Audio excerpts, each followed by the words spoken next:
Hello बच्चों, इस channel में आपका स्वागत है। इस वीडियो में हम क्लास 9 का प्रश्नावली 6.1 को पढ़ेंगे और हम आपको बता दें यह अध्याय जो है बहुत आसान होने वाला है। इसमें जो है करीब प्रश्नावली है जो हमें जो है बहुत आसान सा है। ठीक है, तो हम जो है इसको स्टार्ट करने से पहले हम क्या करते हैं, हम पहले इसका इंट्रो दे देते हैं। ठीक है, कुछ इसमें जो है इंट्रो की जरूरत होगी क्योंकि बहुत सारे ऐसे ऐसे चीज हैं जिससे आप जो है परिचित नहीं है, उसको पहले हम बता देंगे। ठीक है, बेसिक कॉन्सेप्ट वो आपका क्लियर कर देंगे। क्लियर कर देने के बाद जो है प्रश्नावली की ओर प्रस्थान करेंगे। तो चलिए अब हम पेज पे जो है इस बेसिक कॉन्सेप्ट को जो है रेडी कर लेते हैं। उसके बाद हम आपको बारी बारी से इसको पढ़ के और इसको समझाते जाएंगे किस तरह से सॉल्व हो रहा है। ठीक है, तो देखिए जैसा कि हमने लिख दिया अध्याय। ठीक है, और ये हमें चैप्टर का नाम है रेखाएं और कोण, है ना, ये हमने लिख लिया। ठीक है, बेसिक कॉन्सेप्ट हमने डाल दिया हेडिंग।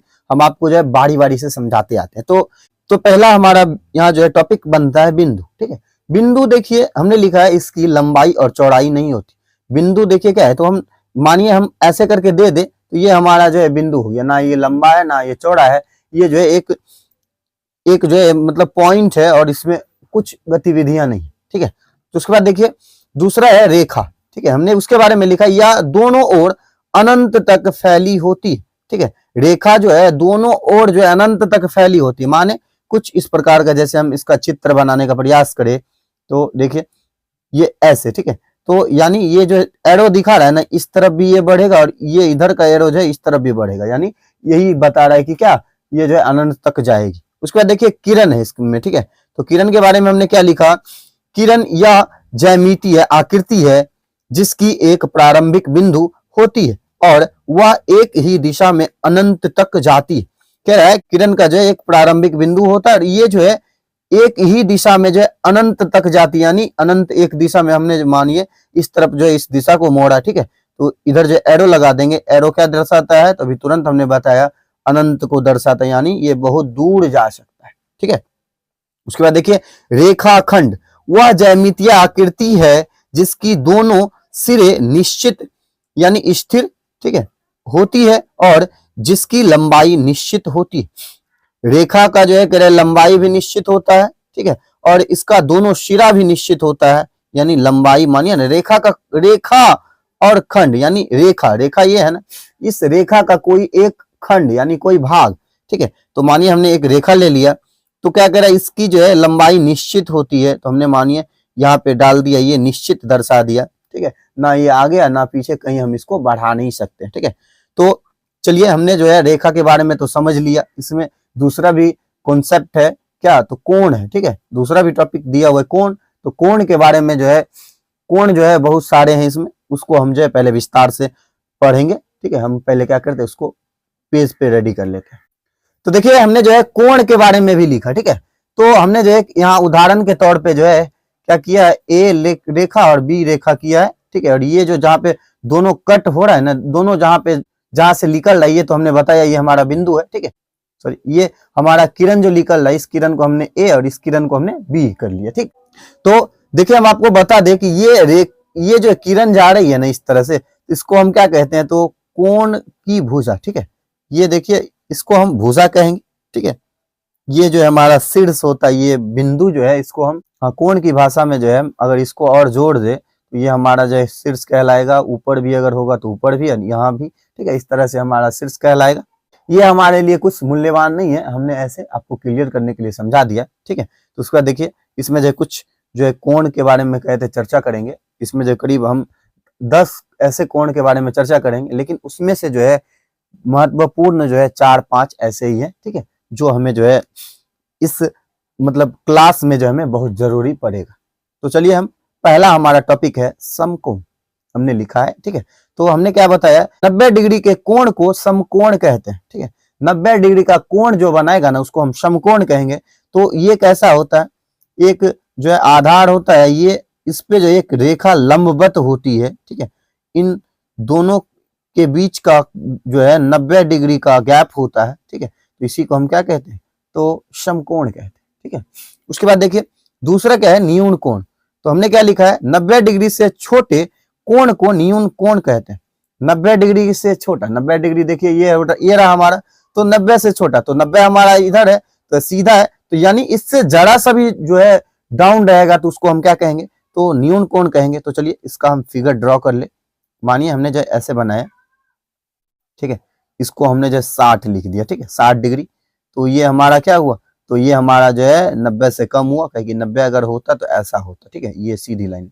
लेकिन वैसा नहीं है, ये हमने जो है उससे कुछ डाउन किया हुआ है, इसको हमने 60 कहा, तो 90 से कम है ना, तो 90 से छोटा को क्या कह रहे हैं, तो न्यून कोण कहते हैं। उसके बाद देखिए तीसरा हमारा है अधिक कोण। तो हमने क्या लिखा है, 90 डिग्री से बड़े 180 डिग्री से छोटे कोण को अधिक कोण कहते हैं। 90 से जो है बड़ा होना चाहिए और 180 से छोटा होना चाहिए, ठीक है। तो 90 से बड़ा, तो देखिए ऐसे कर ले, 90 डिग्री से बड़ा कह रहा है, तो 90 डिग्री सीधा होता है, इससे हल्का इधर मानिए अगर टर्न लेके बनाए, ठीक है, तो टर्न लेके बनाए, तो ये हमारा मानिए हम 120 रखे, ठीक है, 120 रखे, तो देखिए क्या है, तो 90 से बड़ा है, ठीक है, कहे कि 90 हमारा यहाँ पे हो रहा था, ठीक है, ये हमारा 90 है, इससे इधर बढ़ गया, तो ये 90 से बड़ा है, लेकिन 180 डिग्री से कह रहा है छोटा।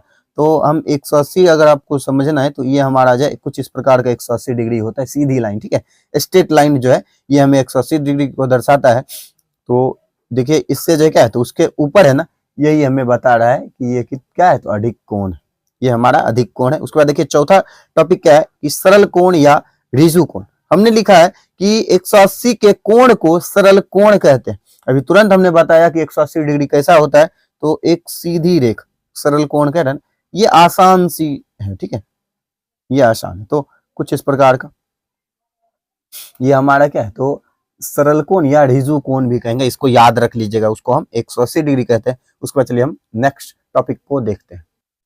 तो देखिए उसके बाद जो हमारा पांचवा क्या है कि वृहत कोण। हमने लिखा है 180 से बड़ा तथा 360 डिग्री से छोटे कोण को वृहत कोण कहते हैं। 180 से बड़ा होना चाहिए और 360 डिग्री से क्या, तो छोटा होना चाहिए, उसको हम क्या कहेंगे, तो वृहत कोण कहेंगे। तो मानिए हमने क्या बताया, सीधा लाइन जो हमारा 180 डिग्री हुआ, ये हम यहाँ पे ओ लिख लेते हैं, इसको हम 180 करने के लिए, हम समझाने के लिए आपको जो है ये डॉट लाइन कर लेते हैं, यानी ऐसा रहेगा तो ये हमारा 180 होगा। लेकिन क्या कह रहा है, इससे जो है बड़ा होना चाहिए, बड़ा तो यानी नीचे आ रहा है ना, नीचे मानिए हम जो है 270 रखे, तो इसको हम क्या कहेंगे, तो वृहत कोण कहेंगे, ठीक है। उसके बाद देखिए क्या है, पूरक कोण, छठा में, ठीक है, ये हमने लिखा है यदि दो कोणों का योग जो है 90 डिग्री हो तो उसे पूरक कोण कहते हैं। दो कोणों का योग, दो कोण मिलके जो है अगर 90 डिग्री होता है तो उसको हम क्या कहेंगे, तो पूरक कोण। जैसे हम एग्जांपल में दे दे कि 60 डिग्री या प्लस 30 डिग्री को दोनों को जब ऐड करेंगे तो कितना, तो 90 डिग्री हो जाएगा। वही अगर हम 45 डिग्री या प्लस 45 डिग्री करें तो कितना, तो 90 डिग्री हो जाएगा, ठीक है। कुछ ऐसे ही उदाहरण और भी आप ले सकते हैं। उसके बाद देखिए हमने 7वें में लिखा है समपूरक कोण। क्या हमने बताया, यदि दो कोणों का योग जो है 180 डिग्री हो तो उसे समपूरक कोण कहते हैं। दो कोण को जोड़ने के बाद अगर हमें जो है 180 डिग्री प्राप्त हो जाए तो उसे हम क्या कहेंगे, समपूरक कोण। तो देखिए एग्जांपल ले ले, तो 90 प्लस 90 दोनों को ऐड करेंगे तो क्या होगा, 180, ठीक है। उसके बाद देखिए हम क्या करते हैं, 120 प्लस 60 को ऐड करेंगे तो क्या, तो 180 आ जाएगा। तो देखिए हमने जो है दो ऐसे उदाहरण ले लिए। उसके बाद चलिए हम नीचे आते हैं, ठीक है। हम आपको बता दें कि ये जो हमारा समपूरक कोण है, इस मतलब चैप्टर के लिए जो है VVI क्वेश्चन है, ठीक है। इसके बारे में जो है ये मतलब 6, 7, 8 और भी पीछे हैं, 9, 10 यानी करीब 5 जो है ऐसे टॉपिक जो है ये हमारे लिए VVI है। जरा सा इस कॉन्सेप्ट को जो है जरा क्लियर कर लीजिएगा। अगर नहीं समझ में आए तो वीडियो को स्किप करके जो है आप जो है देख के फिर उसके बाद आगे देखिएगा। उसके बाद देखिए 8वें में लिखा हुआ है आसन्न कोण। हमने लिखा है वे दो कोण होते हैं जिनकी एक अव्यनिष्ठ, 8वें में है आसन्न कोण। उसके बारे में हमने लिखा है वे दो कोण होते हैं जिनकी एक उभयनिष्ठ भुजा और एक उभयनिष्ठ शीर्ष होते हैं, लेकिन वे एक दूसरे को ओवरलैप नहीं करते। कह रहा है कि इसका जो है एक शीर्ष होता है और इसका जो एक भुजा होता है, लेकिन एक दूसरे पर ओवरलैप। ओवरलैप क्या होता है, जैसे मानिए हमने जो है दो तरह का पेन का यूज किया, ये क्या हो रहा है, कुछ इस तरह से हो रहा है। इस पे जो है दूसरा पेन पे जो है, पहला पेन पे जो है दूसरा पेन को अगर हम चढ़ा दें तो देखिए नीचे वाला जो है चीज हमें दिख नहीं रहा है, ठीक है, यही हमारा ओवरलैप है। अगर इसी को जो है अगर जरा सा ऐसे तिरछा करके रखे तो क्या हो रहा है, ये हमें दिख रहा है ना, तो ये हमारा ओवरलैप नहीं होगा। मानिए किसी रूप का होगा, ठीक है, किसी रूप में हमें दिख जाएगा, उसी के बारे में कहे। 9 में दिया हुआ शीर्षाभिमुख कोण, हमने लिखा वे दो रेखाओं के एक दूसरे को काटने पर बनते हैं और वे हमेशा आमने सामने बराबर होते हैं। ठीक है, उसको क्या कहते हैं? शीर्षाभिमुख कोण। ठीक है, कुछ इस प्रकार का, जैसे देखिए हमने ऐसे किया, कट हुआ है ना, काटा गया है, तो ये कोण जो है इस कोण के बराबर होगा और ये कोण हमारा जो है इस कोण के बराबर होगा। यही हमारा क्या है? तो शीर्षाभिमुख कोण को दर्शाता है। उसके बाद देखिए 10 में हमें रैखिक युग्म, हमने लिखा है रैखिक युग्म आसन्न कोणों का एक ऐसा जोड़ा होता है जो सीधी रेखा बनाते हैं जहां कोणों का योग हमेशा 180 डिग्री होता है। ठीक है, इसके बारे में हम समझा दें तो क्या होगा? देखिए आसन्न कोण का एक ऐसा जोड़ा होता है, आसन्न कोण का एक ऐसा जोड़ा होता है जिसको जो है सीधी रेखा पे बनाते हैं। ठीक है, जहां कोणों का योग जो है एक सीधी रेखा पे बनाते हैं, ये हमें 180 डिग्री दर्शाता है, लेकिन यहाँ पे दो कोण बनते हैं, जैसे एक हमारा ए और एक हमारा इसको। ठीक है, तो हम इसको अगर नाम दे दे, देखिए ए ओ, ये हमारा बी हो जाएगा, फिर देखिए इसको नाम दे दे तो सी, तो इस पे जो देखिए दो कोण बन रहा है, जैसे ए ओ सी कोण, ऐसा सिंबल का यूज करेंगे, फिर प्लस, फिर देखिए यहाँ तो क्या लिखेंगे? कोण बी ओ सी, इसके बराबर क्या है? तो 180 डिग्री, कुछ इस प्रकार का हो। ठीक है, तो इसमें जो हमने बताया, ठीक है, तो आप पहला हमारा क्या था? पूरक, दूसरा संपूरक, फिर तीसरा शीर्षाभिमुख कोण और चौथा जो है आसन्न कोण और पांचवा रैखिक युग्म जो है, ये सब हमने क्या बताया? इस चैप्टर के लिए जो वीवीआई है, जरा सा इस कॉन्सेप्ट को जो है क्लियर कर लीजिएगा। तो हमने जो है आपके लिए जो है स्पेशल इस कॉन्सेप्ट को लाया है। ठीक है, जो आपको जो है बहुत आसानी हो जाए, जरा सा भी दिक्कत ना हो। तो यह वीडियो आपको कैसा लगा? अगर अच्छा लगा होगा तो आप हमारे इस channel study zone by Manjit sir को सब्सक्राइब कर लीजिएगा और घंटे के निशान को ऑल पे दबा लीजिएगा, जिससे कि हमारा वीडियो आप तक जो लेटेस्ट पहुंचता रहे। मिलते हैं इसी अंदाज के साथ नेक्स्ट वीडियो में, तब तक के लिए ओके बाय।